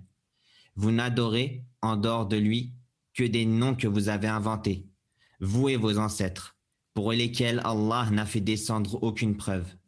Le pouvoir n'appartient qu'à Allah. Il vous a ordonné de n'adorer que lui. Telle est la religion droite, mais la plupart des gens ne savent pas. Ce qu'il faut savoir, c'est que ce que dit ici Yusuf alayhi salam, il est en prison ce qu'il dit. Il dit ça alors qu'il est dans un état comment il est en prison. Non. Revenons maintenant un peu au contexte. Bi'idhnillahi ta'ala. Non. Donc, qu'est-ce qui s'est passé? Lorsqu'il eut entendu leur fourberie, elle leur envoya des invitations et prépara pour elles une collation. Et elle remit à chacune d'elles un couteau. Puis elle dit, sors devant elle, Joseph, Yusuf. Lorsqu'elles le virent, elles l'admirèrent, se coupèrent les mains et dirent, à Allah ne plaise, ce n'est pas un être humain, ce n'est qu'un ange noble. Comment, le contexte, comment Yusuf alayhi salam s'est trouvé en prison. Donc la femme du grand responsable du roi, qu'on appelle un wazir, le ministre ou quelque chose comme ça, il n'a pas pu se retenir devant Yusuf alayhi salam qui est venu travailler chez ce roi et était aussi responsable, ce ministre, naam, et yani, elle a demandé à faire le haram avec lui. Yusuf alayhi salam, naam, ce n'est pas lui qui va accepter cette chose. Ce n'est pas lui qui va accepter cette chose. Alors, quand il a refusé de faire le haram, de faire la zina, et vous connaissez des personnes, qu'Allah Ta'ala a cité que celui qui se retient comme ça, il ne fait pas la zina, comme dans le hadith des sept qui seront sous l'ombre d'Allah Azza wa Jal, il a dit رَجُلٌ دَعَتْهُ مَرَأَةٌ ذَاتُ مَنْصَبٍ وَجَمَالٍ فَقَالَ إِنِّي خَافُ اللَّهَ. Un homme auquel une femme, c'est elle qui s'est proposée. Il n'a pas dit n'importe quelle femme. Elle est belle, très belle, et en même temps, elle a un rang social. C'est exactement comme celle-là. La femme d'un ministre dans le palais. Subhanallah al-Azim. Et en même temps, très belle, et elle est rentrée dans dans des circonstances, elle s'est présentée avec lui vraiment comme dans la fitna. Vraiment habillée en fitna. Et c'est elle qui propose, et lui, il est jeune et beau, et loin de son pays, personne ne le voit, et elle le menace de prison, et il n'accepte pas. Il n'accepte pas. Ils seront parmi les 7. Celui qui fait comme ça, il n'accepte pas. Et le contraire aussi est valable. L'homme très beau qui a un rang social, c'est un ministre, et propose à la femme, et c'est elle qui n'accepte pas. Elle aussi, elle sera parmi les 7 qui seront sous l'ombre d'Allah subhanahu wa ta'ala. Et pas comme les chayatines de maintenant, dès qu'elle lui propose, il propose, ils vont se rencontrer à l'hôtel, wal'iyadhu billah. Wal'iyadhu billah, wal'iyadhu billah, qu'Allah ta'ala le préserve. Ensuite, les femmes de la ville ont entendu ce qui s'est passé. Et ils ont commencé à parler d'elle. Elle n'a pas honte, elle n'a pas ceci, et pourquoi qu'elle fait ça, elle n'a pas d'hymen, elle n'a pas ceci. Et elle, quand elle a entendu leur fourberie, alors elle a préparé elle aussi une grande fourberie. Elle a fait semblant de les inviter à une collation, un petit repas, un déjeuner, un goûter, dit ce que vous voulez. Et elle donne à chacune d'elles un couteau, parce qu'elle a ramené des fruits. Puis, elle s'était mise en accord avec lui que quand elle l'appelle, il rentre. Elle a appelé Youssef, il est rentré. Non, il ne sait pas lui la fourberie, il ne sait pas pourquoi exactement. Les femmes qui étaient invitées, quand elles le virent, elles l'admirèrent. Non, au point où elles se coupèrent les mains, c'est-à-dire les doigts. Elles se blessèrent. Et non pas se coupèrent les mains, elles n'ont plus de mains ou plus de doigts. Non, elles se sont égratignées ou bien elles se sont blessées. Non, tellement elles le regardaient ébahies, perplexes, étonnées, ne savant plus quoi faire, ne savant plus où elles sont dans ce monde, dans l'au-delà. Subhanallah, tellement il était beau, on dirait la lune en face de nous. Non. Elles disent quoi? Ce n'est pas un être humain, ce n'est qu'un ange noble. C'est pas possible qu'il y ait un être humain pareil. Ça doit être un ange. De cette phrase, d'une des présentes qui était présente, qui a dit ce n'est qu'un ange noble, certains savants ont pris que le malak, c'est-à-dire l'ange, est meilleur que l'être humain. Ici, on va dire meilleur que l'être humain, ça veut dire que l'ange est mieux que le messager aussi. Et ceux qui ont dit non, ils ont dit l'être humain est mieux que l'ange. Parce que l'ange, il ne fait que ce que Allah lui dit, il ne se trompe jamais. Alors que l'être humain, il fait le djihad pour ne pas faire ceci, pour ne pas faire le haram, pour ne pas faire ceci. Et les adorations qu'il fait, c'est lui qui a décidé de les faire. S'il veut, il ne les fait pas. Alors que les anges, tout ce qu'ils font, c'est ils sont inspirés. Ils le font malgré eux. Ils sont inspirés, ils le font. Jamais ils ne refusent. Ils ont dit, en ce sens, c'est l'être humain qui est mieux. Mais il sera mieux Yawm al-Qiyamah. Après que Allah Ta'ala lui complète tout et le rende plus parfait.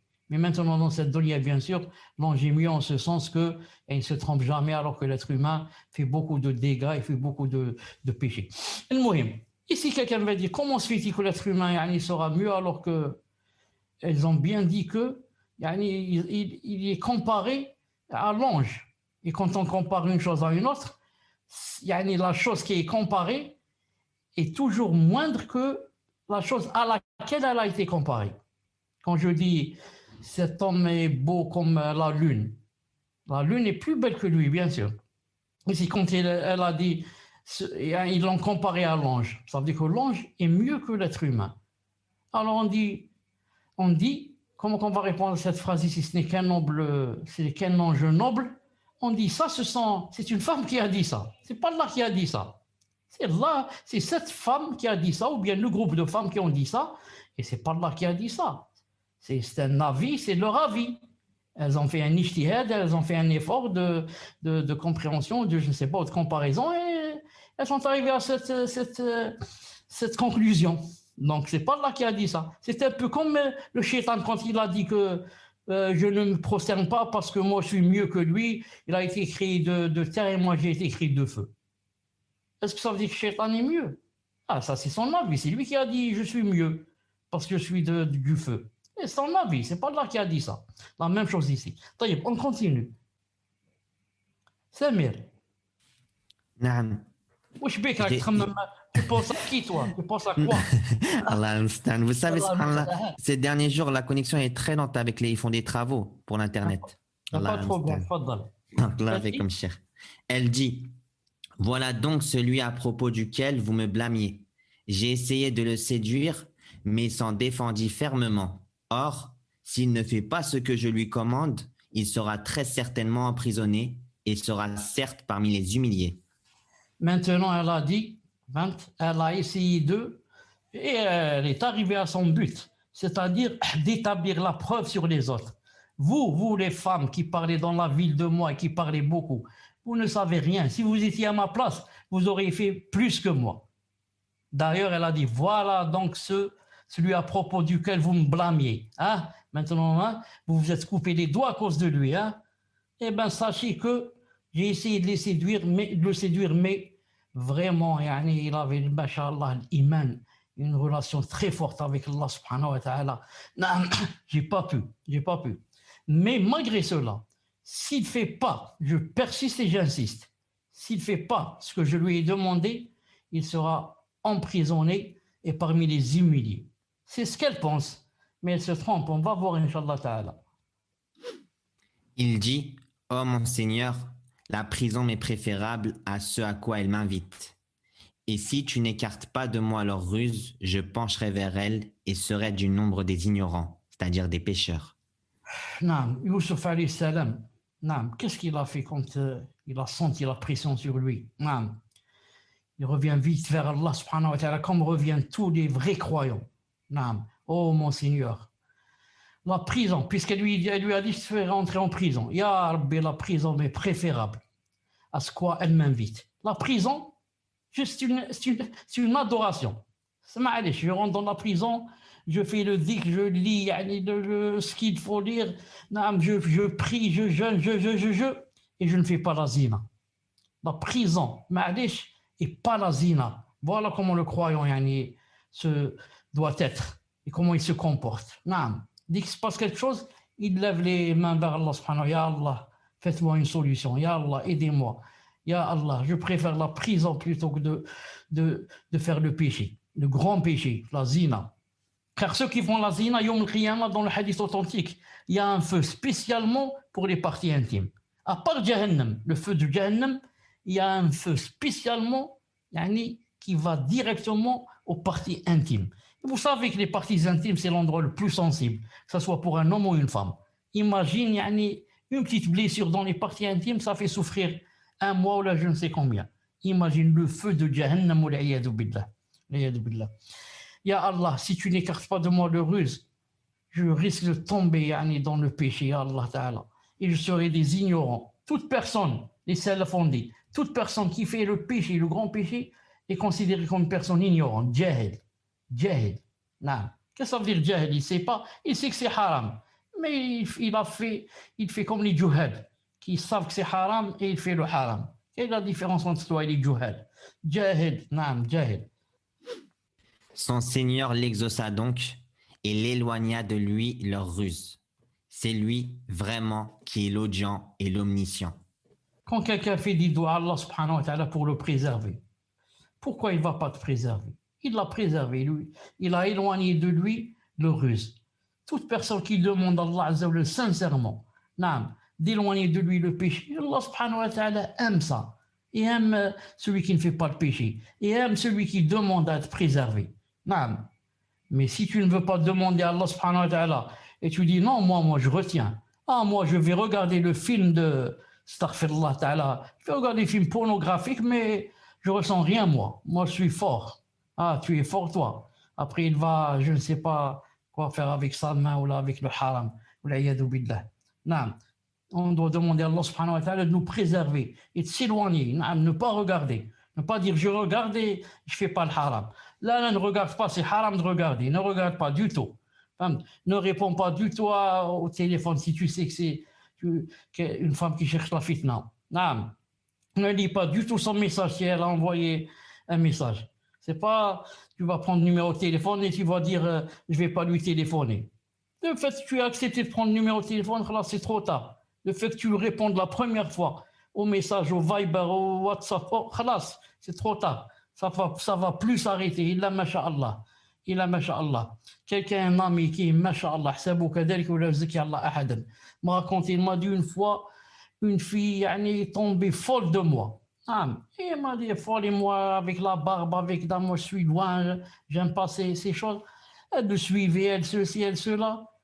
Il m'a dit, une fois, j'étais dans le travail, on m'a dit, attendez là, je vais me rappeler si elle a téléphoné ou là elle est venue au travail. Une des deux choses.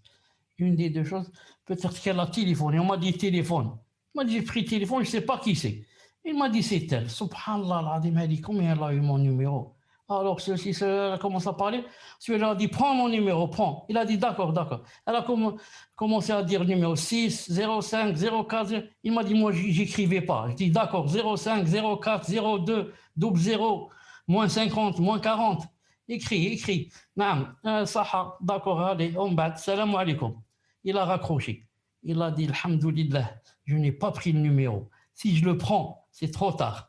Ensuite, Shaitan ne va pas te laisser. Téléphone, parle-lui, dis-lui, celui. Rien. Il a dit, j'ai pas pris le téléphone. Ensuite, on ne s'est plus rencontré après ce jour. Je m'esquivais, alhamdoulilah. Et alhamdoulilah, ça s'est bien terminé. Donc, il faut prendre des causes. C'est pas il prend le numéro de téléphone, après il va dire je vais pas te téléphoner. Si tu téléphones pas, elle va téléphoner, tu vas savoir que c'est elle et tu vas décrocher. فهمت؟ طيب هذه حديث authentique, vous le connaissez tous dans le Bukhari, la personne qui n'est pas partie au djihad, naam, et le roi lui a écrit, il lui a dit viens chez nous, il te manque rien. Quand il a lu la lettre, il a trouvé viens chez nous, il te manque rien.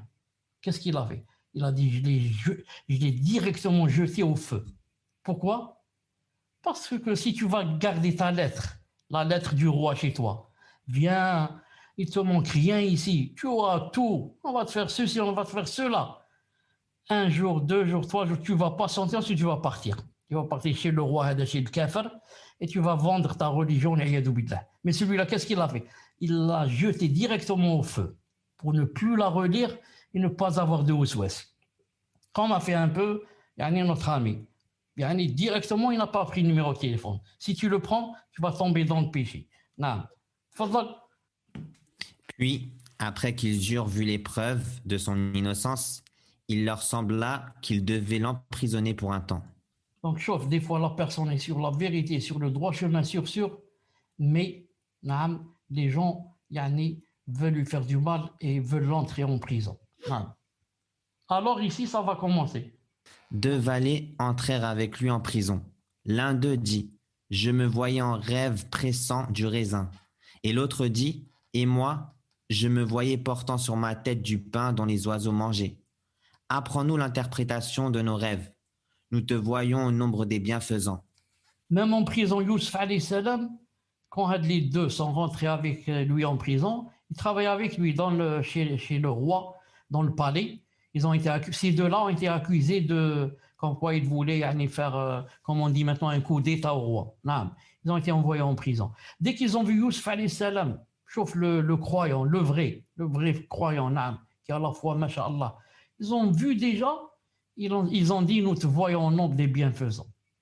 Déjà, ils ont demandé l'interprétation du rêve.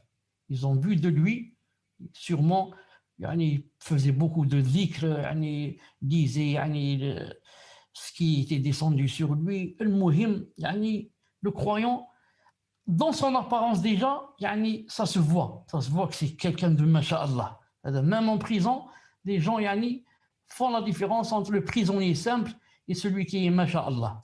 Naam. Qu'est-ce qu'il leur a dit? La nourriture que je vous ai attribuée ne vous parviendra point, dit-il, que je ne vous ai avisé de son interprétation de votre nourriture avant qu'elle ne vous arrive. Cela fait partie de ce que mon Seigneur m'a enseigné. Certes, j'ai abandonné la religion d'un peuple qui ne croit pas en Allah et qui nie la vie future. Il leur a dit, chauffe, avant que la nourriture ne vous vienne, je vous avise déjà et je vous apprends c'est quelle nourriture qui va venir et c'est fabriqué de quoi, etc., etc. Certains ont dit que d'après ce qu'ils voyaient eux, dans le songe, et certains ont dit non, dans la vérité, dans l'éveil. En éveil, avant que les parents, par exemple la famille de ces deux personnes, leur apportent la nourriture, ils leur disent à l'avance.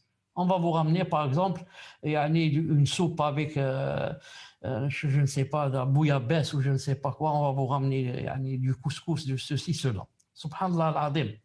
Comment, d'où ça vient, les savants ont dit, c'est comme Isa alayhi salam. Qu'est-ce qu'il a dit, Isa? Il a dit, et je vous apprends ce que vous mangez et ce que vous amassez dans vos maisons. Ali Imran 49. Et Isa alayhi salam, qu'ils appellent eux Jésus, parmi ce qu'il avait comme don, parmi ce qu'il avait comme, comment on dit, l'ayat, parmi Les signes. les signes d'Allah subhanahu wa ta'ala qui lui a donné. Ça, c'est un autre nom, rappelle-moi. Miracle. Les miracles qu'Allah ta'ala lui a donné, c'est que il apprenait aux gens ce qu'ils mangeaient, ce qu'ils amassaient dans leur maison. Donc, il voulait leur dire que, certes, vous avez compris que je ne suis pas n'importe qui, Inch'Allah ta'ala. Et on revient un peu ici, marche arrière, il a commencé la da'wa, sauf dans la prison. Dans la prison, il commence la da'wa au tawhid. Certes, introduction, j'ai abandonné la religion d'un peuple qui ne croit pas en Allah ni à la vie future. C'est l'introduction. Ensuite, il commence ici. Et j'ai suivi la religion de mes ancêtres, Abraham, Ishaq et Yaqub. Il ne vous convient pas d'associer à Allah qui que ce soit. C'est une grâce d'Allah sur nous et sur tout le monde, mais la plupart des gens ne sont pas reconnaissants. Chef Youssouf alayhi salam, dans la prison, nous, à quoi on pense? Quand est-ce que j'ai le parloir? Quand est-ce que mon avocat va venir? Quand est-ce que mes parents vont me ramener à manger? Quand est-ce qu'ils me ramènent les vêtements pour les changer? Quand est-ce que je vais sortir de la prison? Youssouf alayhi salam, c'est pas son problème. Le problème, c'est da'wa. C'est une occasion en or. Je suis avec des gens qui sont loin d'Allah subhanahu wa ta'ala. Allez, je commence par le tawhid. Il commence. J'ai suivi la religion de mes ancêtres, Ibrahim, Ishaq et Yaqub. Il ne convient pas d'associer Allah qui que ce soit. C'est-à-dire contre le shirk. Il montre qu'il n'y a pas de shirk. C'est haram le shirk. Ceci dit, tout ceci, c'est une grâce d'Allah subhanahu wa ta'ala. Qu'on soit sur l'islam, sur le tawhid. Nous et tout le monde. Pas seulement nous. Tout le monde. On veut que tout le monde soit sur le tawhid. Mais la plupart des gens ne sont pas reconnaissants. La plupart des gens, beaucoup, sont masha'Allah, sont musulmans. Allah Ta'ala les a aidés, a fait entrer l'islam dans leur poitrine. Même plus que ça, la salafiyya. Mais beaucoup ne sont pas reconnaissants. Ils oublient tout ça. Ils croient que c'est obligé qu'Allah Ta'ala fasse d'eux des musulmans. Ils ne savent pas que Allah Ta'ala aurait pu décréter qu'ils soient des bouddhistes. Imagine maintenant moi qui suis en train de vous parler, je suis un bouddhiste. Je suis avec la sabha, comment ça s'appelle, le chapelet dans ma main, boule à zéro sur ma tête. Je suis quelque part en Inde, ou là dans, je sais pas, comment ça s'appelle, avec le pays, rappelez-moi le pays du côté de l'Inde, avec plein de bouddhistes. Ah, voilà, le Tibet, sur le sommet d'une montagne, assis, ou là en Inde, avec des souris autour de moi, plein de souris autour de moi, ou là en train d'adorer une vache. D'adorer, je ne sais pas quoi, une statue. Chauffe, alhamdoulilah, musulman, Allahu Akbar, musulman. Et en plus de cela, Inch'Allah Ta'ala, sur la voie du prophète, sur la salafiyya. Pas musulman rafidi qui insulte les sahaba et calomnie notre mère. pas Tableri, mesquine, qui court du matin au soir de ville en ville, alors qu'il est le plus ignorant des musulmans. Non, pas Ahbash, qui fait le takfir des musulmans, pas Khawarij, pas. Salafi, masha'Allah, alhamdoulilah. Mais la plupart des gens ne sont pas reconnaissants. Alhamdoulilah, ya Rabbi, ala al-khair wa al-fadl, wa al-ni'ma al-azima. Donc on termine. ليس للمشركين حجة في شركهم وليس للمشركين مستند في شركهم لا من عقل صحيح ولا من نقل عن المرسلين. قال تعالى: واسأل من أرسلنا من قبلك من رسلنا أجعلنا من دون الرحمن آلهة يعبدون. سورة الزخرف الآية 45. والمعنى أنه لا يوجد أحد من المرسلين دعا إلى عبادة آلهة مع الله، بل كلهم من أولهم إلى آخرهم يدعون إلى عبادة الله وحده لا شريك له. Les associateurs n'ont aucun argument qui justifie leur association. Les associateurs n'ont aucun fondement qui supporte leur association, ni une raison valide, ni ce qui est rapporté des envoyés. Allah Ta'ala a dit, selon une traduction du sens, « Et demande à ceux de nos messagers que nous avons envoyés avant toi, si nous avons institué, en dehors du tout miséricordieux, des divinités à adorer. » Az-Zukhruf, verset 45. Son sens est: il n'existe pas un envoyé qui est appelé à l'adoration de divinités avec Allah. Au contraire, tous du premier au dernier ont appelé à l'adoration d'Allah seul, sans associé. Naam, alhamdoulilah, ils n'ont aucun argument. Ni dans cette dunya, ni Yawm al-Qiyamah. Ni un livre sur lequel ils peuvent se baser, ni une trace de science. Rien. Même la raison n'accepte pas ce qu'ils sont en train de faire. ونبه الله عز وجل إلى دليل عقلي يبطل شرك المشركين، فقال تعالى: قل أرأيتم ما تدعون من دون الله أروني ماذا خلقوا من الأرض أم لهم شرك في السماوات ائتوني بكتاب من قبل هذا أو أثارة من علم إن كنتم صادقين. Allah Azza wa Jalla a signalé une preuve rationnelle qui rend caduque l'association des associateurs. Il a dit, Ta'ala, selon une traduction du sens, dit: que pensez-vous de ceux que vous invoquez en dehors d'Allah? Montrez-moi ce qu'ils ont créé de la terre. Ont-ils participé à la création des cieux? Apportez-moi un livre antérieur à celui-ci ou la trace d'une science si vous êtes véridique. Al-Ahqaf, verset 4. Les preuves se divisent en deux. Ou bien c'est des preuves de la raison rationnelle, ou bien c'est des preuves de livres écrites, ce qu'on appelle scripturaires, des textes de la Torah, de l'évangile, du Coran, ou bien c'est des choses de raison. Lorsqu'il dit: que pensez-vous de ceux qui vous invoquent en dehors d'Allah? Montrez-moi ce qu'ils ont créé de la terre. Ont-ils participé à la création des cieux? Ça, c'est des preuves de raison. Montrez-moi. Regardez, est-ce qu'ils ont créé quelque chose de la terre? Rien. Ils ont participé à la création des cieux? Non. Donc la raison dit que non, tout ça n'existe pas. Ensuite, on passe à la deuxième sorte, les raisons de scripturaire. Alors, apportez-moi un livre antérieur à celui-là, à celui-ci, ou quelque chose, une trace d'une science. Si vous êtes véridique, ils ne peuvent pas. Donc, ils n'ont aucune preuve. Non. Je crois que c'est la dernière la dernière, comment on dit, diapositive. Parce que je suis fatigué. فهذا دليل عقلي قاطع على أن كل من سوى الله فعبادته باطلة إذ لم يخلقوا شيئا. نعم. ولم يكن لهم معاونة على خلق شيء، وإنما الله وحده المتفرد بذلك، فلما عبادتهم إذن؟ ثم نفى الله أن يكون للمشركين دليل من النقل عن الكتب المنزلة أو الرسل المرسلة فيما ذهبوا إليه من الشرك، فبان أن لا حجة للمشركين مطلقا، فكانوا من الخالدين في نار جهنم وبئس المصير. ومما تقدم يعلم أن هذا التوحيد هو أول الواجبات وأهم المهمات، وهو الذي لا يقبل الله من أحد دينا سواه. Cela est une preuve rationnelle indiscutable que l'adoration de tout autre qu'Allah est caduque. En effet, ils n'ont rien créé. Ils n'ont fourni aucune aide dans la création de quoi que ce soit. Mais c'est plutôt Allah seul qui a accompli cela. Alors pourquoi les adorer? Puis Allah a nié le fait que les associateurs détiendraient une preuve rapportée des livres révélés ou des messagers envoyés, qui justifieraient ce qu'ils ont commis comme association.